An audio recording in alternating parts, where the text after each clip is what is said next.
যাচ্ছি আজকে কঙ্কালীতলায় পুজো দিতে। এখান থেকে বেশ কিছুটা দূরত্বে আছে কঙ্কালীতলা। তো কালকে যে টোটোটা গেছিলাম সেই টোটোটাকে বলে রেখেছি সকাল সকাল চলে আসবে। এখন বাজে হচ্ছে 9টা।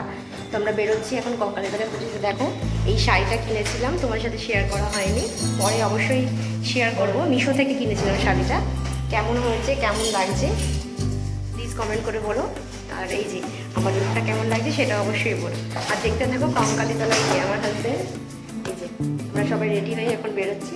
তো কঙ্কালীতলায় এভরিথিং যে ভিডিও তোমার সাথে অবশ্যই শেয়ার করবো।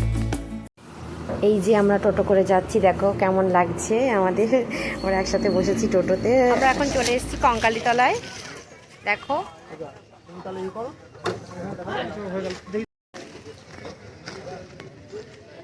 খুব রোদ এখানে। এই যে আমরা চলে এসেছি, দেখো এটা হচ্ছে পুরো এরিয়াটাই কঙ্কালীতলা। তোমাদেরকে দেখাচ্ছি। দেখো এটা একটা মন্দির, শিব ঠাকুরের মন্দির। এটা কিন্তু কঙ্কালীতলার মানে এর পাশেই হচ্ছে কঙ্কালীতলা। এটা একটা শিব ঠাকুরের মন্দির। তো দেখো কি সুন্দর দেখতে মন্দিরের আশপাশের জায়গাটাও কত সুন্দর। এই যে আমার হাজব্যান্ড ছেলে সব দাঁড়িয়ে আছে। আমরা টোটো নিয়ে গেছিলাম, তো দেখি যে টোটোতে গেছিলাম, টোটোটা ওখানে স্ট্যান্ড করে দিয়েছে। আর এই যে সাইডের যে রাস্তাটা দেখছো, এই রাস্তাটা দিয়ে যেতে হয় কঙ্কালীতলা। এই যে মন্দিরটা, এটা একটা শিব ঠাকুরের মন্দির, মানে পুজো দেওয়া যায়। আমরা পুজো দিইনি, আমরা এমনি মন্দিরটা দেখতেই গেছিলাম। তো মন্দিরের সামনে বাউল গান গাইছে একজন, তোমাদের সাথে সেটাও শেয়ার করবো। তোমরা ভিডিওটা দেখতে থাকো পুরোটা, স্কিপ না করে। যদি ভালো লাগে অবশ্যই চ্যানেলটা সাবস্ক্রাইব করে পাশে থাকা বেল আইকনটা ক্লিক করে দিও। তোমরা পাশে থাকলে আমি অবশ্যই এগোতে পারবো। আর এত সুন্দর জায়গাটা দেখো, মন্দিরটা কি সুন্দর। এটা একটা শিব ঠাকুরের মন্দির, ভেতরে শিব ঠাকুরই আছে, তোমাদেরকে দেখাবো। তো এখানে দেখো চারিদিকে লোকজন সেরকম খুব একটা নেই, কঙ্কালীতলায় চার ভিড় হয়। এই যে আমার হাজব্যান্ডের ছবি তুলছে, ভেতরে ছবি তোলা অ্যালাউ নেই, ছবি তুলতে গেছিলাম, বারণ করেছিল। তো যাই হোক আমি বাইরে দিয়ে যতটা পারছি তোমাদেরকে দেখাচ্ছি। দেখো কত সুন্দর মন্দিরটা। এই যে বাউল, এই বাউল মন্দিরের সামনে বসে গান গাইছিল। তো বাউলের গানের ভিডিওটাও আছে, তোমরা দেখতে থাকো ভিডিওটা। তোমরা প্লিজ স্কিপ না করে পুরো ভিডিওটা দেখো, ভালো লাগবে।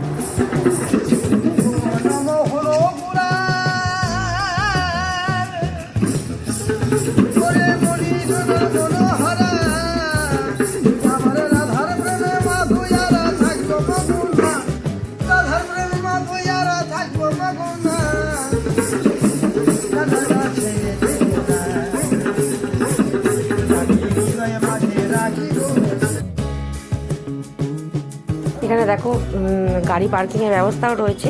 আর এই যে জায়গাটা পুরোটাই দেখছো, এটা শিব মন্দিরের পাশ দিয়ে যে রাস্তাটা দেখতে পাচ্ছ, ওটা কিন্তু কঙ্কালীতলা। এই যে কঙ্কালীতলার এখানে মায়ের মন্দিরে যে পুজো দেবে, যারা যারা পুজো দেবে, এখান দিয়ে ফুল ফল মিষ্টি সবই এখানে পাওয়া যাচ্ছে। যে যেটা ডালি বলে, ডালি হিসেবে পাওয়া যাচ্ছে, আমরাও কিনেছিলাম। তো এই যে এখানে অনেকগুলো দোকান আছে, দেখছো অনেকগুলো দোকানের নামও বোঝা যাচ্ছে। তো এখানে যে কোনো দোকান থেকেই তোমরা মায়ের ডালি কিনে পুজো দিতে পারবে। এবং এই যে রাস্তাটা দেখছো, আমরা ওই সামনে যে লোক একজন দাঁড়িয়ে আছে তার কাছ থেকে কিনেছিলাম। তো এই যে দেখছো মায়ের মন্দিরে প্রবেশ করছি, জয় মা কঙ্কালী। এই যে কঙ্কালীতলা আমরা প্রবেশ করছি। কঙ্কালীতলায় এত সুন্দর লেগেছে কঙ্কালীতলার ভেতরটায় গিয়ে। তোমরা দেখতে থাকো মন্দিরটা, তোমাদের সাথে শেয়ার করছি।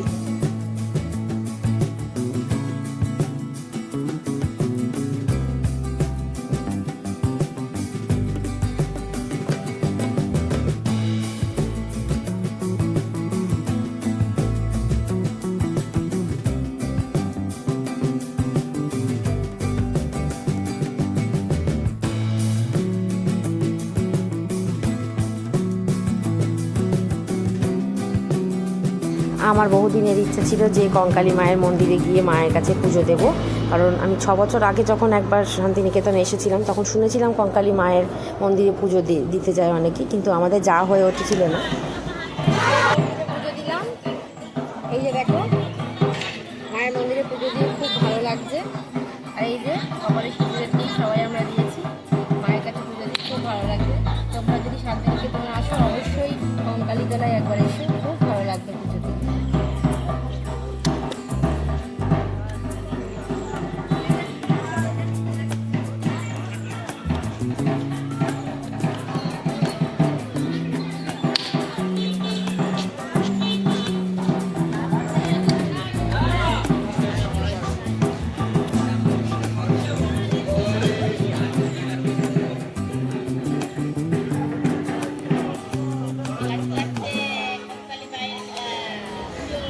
পুজো দেওয়ার পরে আমরা এই সামনে দোকান আছে, ওখান থেকে তোমরা কচুরি খেয়ে নিতে পারবে। এই যে আমরা কচুরি খাচ্ছিলাম, আর ছেলে আমি হাজব্যান্ড তিনজনেই খাচ্ছিলাম। ভিডিওটা কেমন লাগলো অবশ্যই কমেন্ট করে জানিও। Thank you.